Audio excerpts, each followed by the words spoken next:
Tampak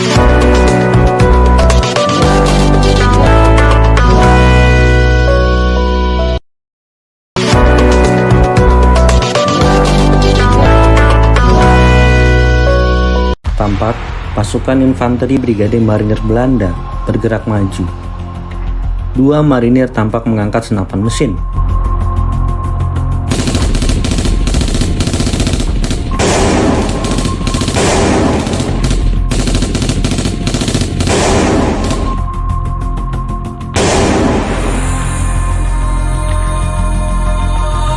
Di kejauhan, tampak tiang listrik di sisi barat dan depan Surabaya.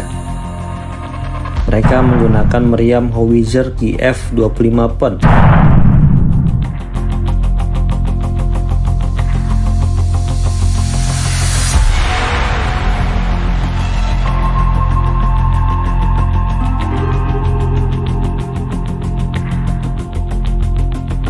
Ini merupakan video operasi Trackman di pinggiran Surabaya.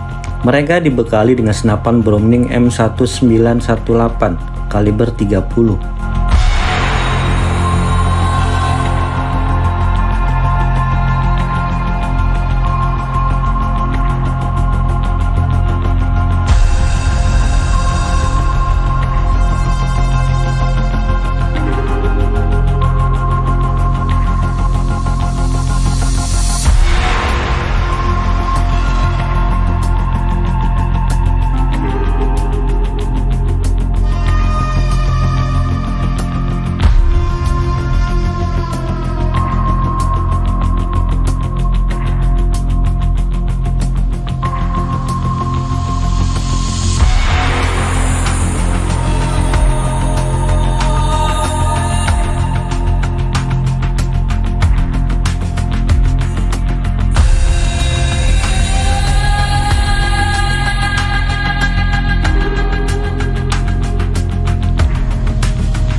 Pasukan marinir memasuki perkampungan, kemudian menangkapi para penduduk.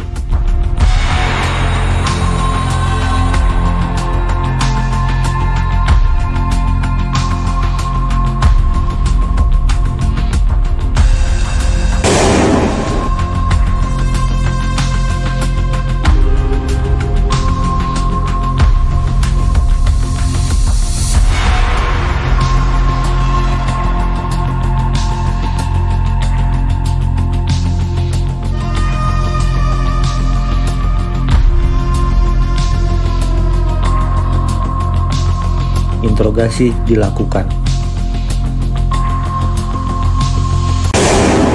Tidak diragukan, Brigade Marinir Belanda pada 1945 hingga 1949 merupakan momok bagi Tentara Keamanan Rakyat dan Laskar Rakyat.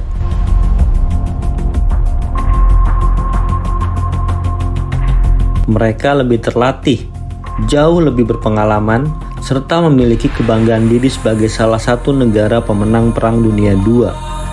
Apalagi, mereka juga dibekali senjata dan kendaraan tempur yang jauh lebih canggih ketimbang pejuang Republik Indonesia.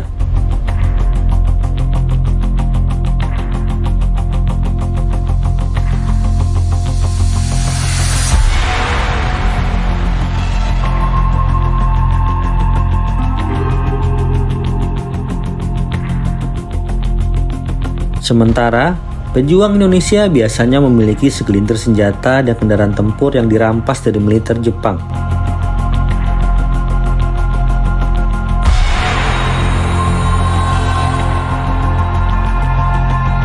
Mayoritas masih berjuang dengan senjata tradisional seperti bambu runcing, parang, dan golok.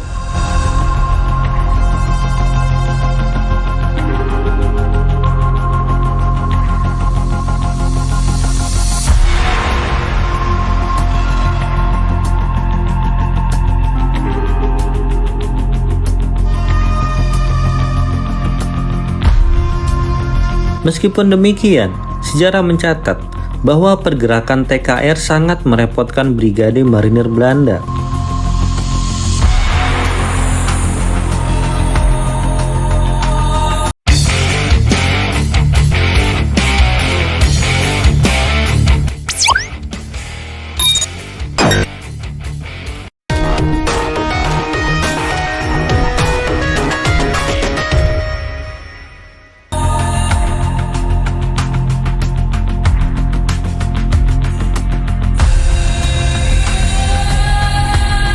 Strategi perang gerilya dengan ciri khas serangan mendadak dan mundur dengan cepat membuat banyak anggota Brigade Marinir Belanda yang meregang nyawa.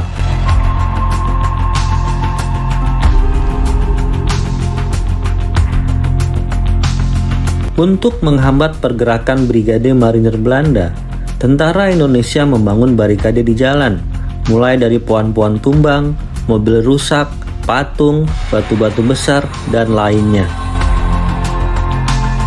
Keterbatasan ranjau anti-tank membuat para pejuang Indonesia menggali parit di jalanan agar tank-tank Brigade Marinir Belanda tidak bisa maju. Strategi ini membuat Brigade Marinir Belanda frustasi. Mereka belum berpengalaman untuk melawan metode perang gerilya.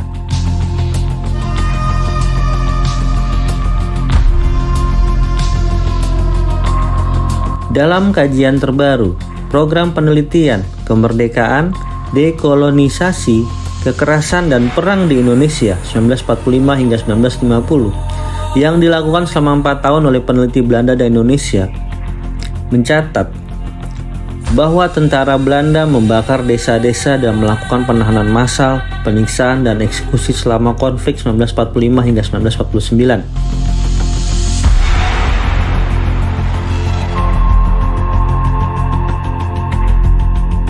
Tragisnya, kekerasan ekstrem ini dilakukan dengan dukungan diam-diam dari pemerintah Belanda.